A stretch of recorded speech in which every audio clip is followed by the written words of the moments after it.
MXP San Francisco just wrapped up this weekend with a highlighting 8-slot modern RCQ that spanned the both 2 days of the event, but there was also another 2-slot RCQ on Sunday that happened to be Pioneer.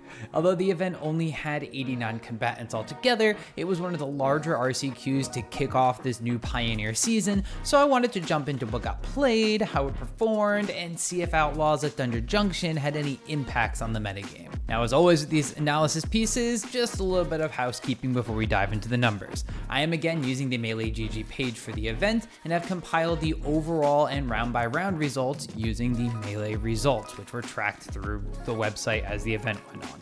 This unfortunately includes that 7 of those 89 players have no reported deck list, which is in this case a pretty significant number. I'll still continue to do the analysis with all 89 players, but will not have the match information for those lists that I cannot find. But with that out of the way, let's jump right into what the field looked like at MXP San Francisco.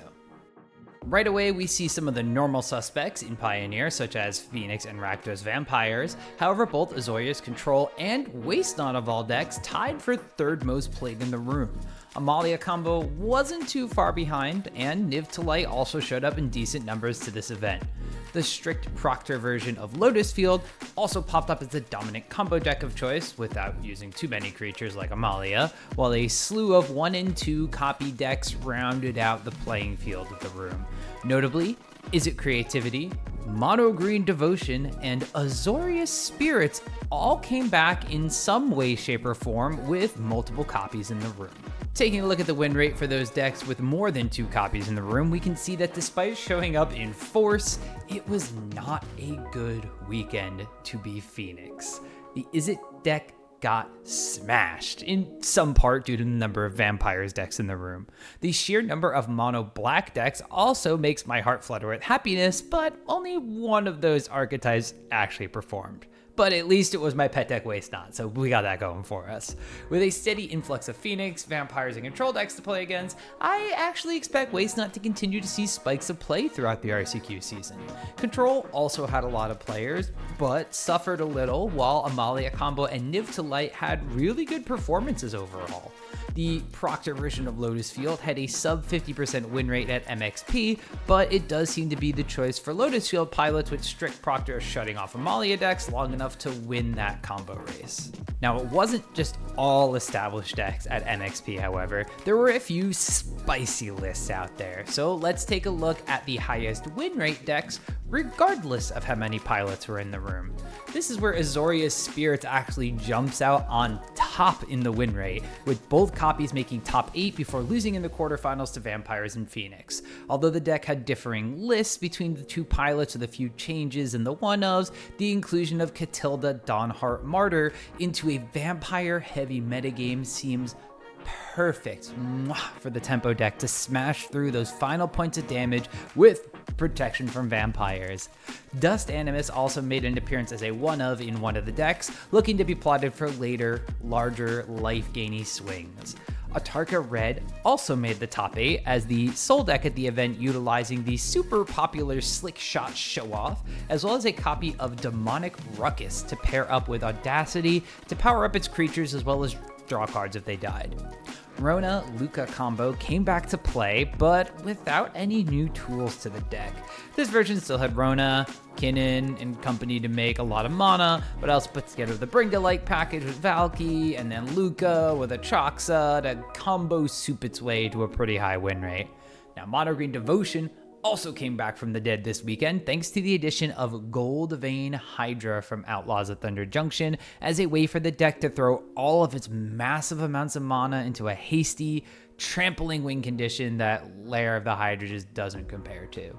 I did have the pleasure of watching one of my friends actually face down this deck with a turn 0 of triple Leyline of the Guild Pact into a turn 1 Llanowar Elf and a turn 2 Nykthos for carry of the 1, 13 Devotion worth of mana, so the deck can still pop off with a good amount of luck. Dimir Mill and Gruul Aggro also ended with 50% win rates, but neither deck had anything from Outlaws in them to spice up these traditional looking lists. Of note though, the Gruul deck was a traditional aggro stompy list going for Embercleave and Gore Clan Rampager, but sadly no Inti for those discard bonuses. Now, not to be outdone by all those spicy decks, Vampires had the third highest win rate in the room and the second most popular deck at the event, which I anticipate saying in a similar fashion for pretty much all of this RCQ season. Similarly, Wastenot, Niv-to-Light, and Amalia Combo all had larger metagame shares while also having higher win rates. Now, speaking of those popular decks, while there weren't a ton of games this weekend, I do still want to give up the matchup matrices for the top 10 decks in the room since we're jumping into the Pioneer RCQ season, and I do want everyone to be as well equipped as possible in their deck choices. Now of note, with a smaller event size and a spread of singleton decks throughout the room, there isn't a ton of data here, so don't take these win rates as gospel for however the matchup is going to go, rather just use these to inform your deck choice on if it's slightly favored or not against these other decks. Izzet Phoenix got demolished by Vampires all weekend, and also had lower win rates against Wastenot, as that deck can capitalize on its discarding and has main deck ways to get rid of key graveyard synergy cards. The deck, however, didn't do too poorly into all the other top decks, which means that pilots actually may have struggled against the army of rogue decks in the room. Phoenix was 20-30 against the top decks and 29-40-4 overall for the weekend, which means with win and loss records, the deck went 6-10 against all of the unknown decks in the room, so oof. For a deck that relies a lot on pilot skill to really kind of push the better players up to the front, it means that some of the less practiced players in either Pioneer or on the deck itself struggled against some of these unknown entities and rogue decks where they might have been too focused on their own game plan to interact properly and figure out the windows to kind of win. Vampires did feast on Phoenix, in addition to Azorius Control, but it struggled against some of the more popular black decks at MXP. Wastenot having ways to deal with their Soar and Tell combo before it hits the board, and Amalia not really caring about the life gained or lost so long as they can kill them in a swing or two, actually meant Vampires wasn't entirely bulletproof this weekend, but it did still have one of the highest win rates at the event, so take that as you will. Oh, poor Azorius Control had another rough go of a weekend as it ran into unfavorable matchups in the other top 3 decks in the room. It even suffered at the hands of Niv-to-Light and the Proctor Lotus field decks, while also picking up the most ties in the room with 6, unsurprisingly. Personally, I feel like the control decks do better much later into the season when decks have really solidified and the metagame is more known, so you can pick the best version of the deck, the optimal spells to run to dominate that specific snapshot of the metagame. For now, and for events like this with double-digit singleton copy decks in the room, I'd put Control back in the deck box. Mono Black Wastenot was able to tussle with top decks in the room at Cal Palace, while it did struggle a bit against the Amalia Combo deck. I'm not sold the deck has the best tools to deal with Amalia's redundancy, by the way, as the top of the deck is the most lethal thing to a discard-based deck. That means that Collected Company and Court of Calling off the top are back-breaking in these matchups, especially when it means that a instant win or seemingly instant win combo is coming. Wastenot does have great matchups against the Lotus field decks though, and I'm curious to see how it can actually play against the Niv-to-Light and Azorius Spirits decks, as they do kind of seem like unfavorable matchups on paper, but they only saw a single match apiece this weekend. I've known from personal experience that these kind of toolbox 5-color soup decks like Niv-to-Light have been a big weakness of the Black X mid-range decks in other formats as well, so I'm thinking that Niv-to-Light actually preys on Wastenot fairly well, especially when you can just jumpstart the spells you discard.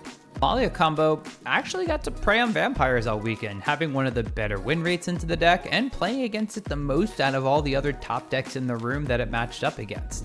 While Strict Proctor might make Amalia Combo sad, it didn't end up playing against it that much this weekend, losing the one match it did see it across the table from it. I will also be curious how the Spirits matchup plays out here, as they didn't get to play one another at MXP San Francisco, and I've kind of heard differing opinions on the matchup when I really want to know how a tempo deck deals with a creature-based combo deck in Pioneer. Niv to Light, the original value pile of the format, put up some pretty solid results this weekend. With a toolbox of spells for almost every deck it could match up against, it only had losing win rates against Vampires out of all the top decks it actually sat down against this weekend. Enough fuel to fight through discard thanks to Niv Reborn, while giving those discarded spells jumpstart thanks to Niv Supreme. The deck can replay spells fairly easily and even has up the beanstalk to keep drawing cards when it starts slamming haymakers. This, of course, is on top of the tutor package thanks to Bring to Light, so like I said, this deck is value to its core. I do think the deck is a little bit underplayed, and I would suggest that fans of the Enigmatic Fires deck that may want to pivot their deck look at Niv and Friends, as the decks do have some overlap in how they play. Now, the strict Proctor version of Lotus Field has picked up in popularity, with some versions running both it and a Boreal Grazer for extremely fast mana, and others just going with the floating 1/3 itself. The main benefit is the soft countering of enters the battlefield triggers from not just your own Lotus Field, but opposing decks as well, especially creature decks. This means that decks like Amalia Combo will struggle to do anything besides play a bunch of 1 and 2 mana bears at best, as none of the triggers will happen until they can pay for it, and even then, it's only 1 per 2 mana. The deck, however, can still struggle against discard spells and a good tempo game plan, as it did this weekend against Vampires, Waste Not, and dropping the one game it did play against Azorius Spirits.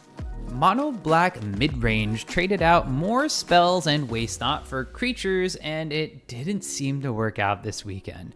It only won 2 games against the top decks all weekend, one against Amalia Combo and one against Izzet Creativity. I'm sure there's a balanced package of creatures and spells to play alongside Kervek, the Punisher, which is the main draw to the deck that will eventually work. However, it needs some tinkering around with for now because it ain't cutting it. I was excited to see Azorius Spirits do well this weekend, as I talked about the mono blue version in another video a few weeks ago and mentioned that I did think the Azorius version is better and currently underplayed. Catilda helps turn around the Vampires matchup, and Invasion of Gobakhan slows down any deck that wants a combo of cards. That includes immediately game-winning ones or just impactful synergies. While it didn't have a ton of games against all of the top decks, it did go 8-3 against the ones it played against, while going 4-0 against the rest of the field. So it might actually be a good time to try and tempo people out with the instant speed power of Azorius Spirits. Last but not least, we have Izzet Creativity, which had a Gearhulk version and an Atraxo World Spine Worm version at MXP San Francisco. The Atraxa deck fared slightly better, going 3-3-1 at the event, but the deck struggled against the black-based decks with their hand disruption and removal suits. It didn't have a ton of matches against the other top decks, but splitting games against Phoenix and Control isn't a bad place to be in the metagame, but I do think I'd rather be on Phoenix if I was looking to play an Izzet deck, or maybe the Ensoul package, rather than trying to play a different type of combo deck that may suffer against some of the other decks teching against Lotus or Amalia Combo. So that rounds out MXP San Francisco's Pioneer metagame. It wasn't heavily influenced by Outlaws of Thunder Junction quite yet, but I am excited to see some of the developments and the metagame shifts are happening, especially with decks like Azorius Spirits popping back up in small numbers, but still doing well overall against the field. I'm also excited for my breakout deck of the event, which is, surprise, surprise, Mono Black Waste Not, and will continue to jam this list at Pioneer events for as long as I can now that I have justification in playing it. So you heard from me, but I want to know what you think. Was the kickoff weekend to Pioneer season what you expected, or were you hoping for more of a shakeup or to see a lot more new stuff? Just let me know down in the comments below what you've got your eyes on, and while you're down there, make sure to thumbs up the video if you've enjoyed content like this.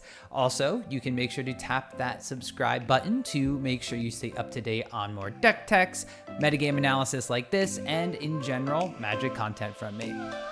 See you later.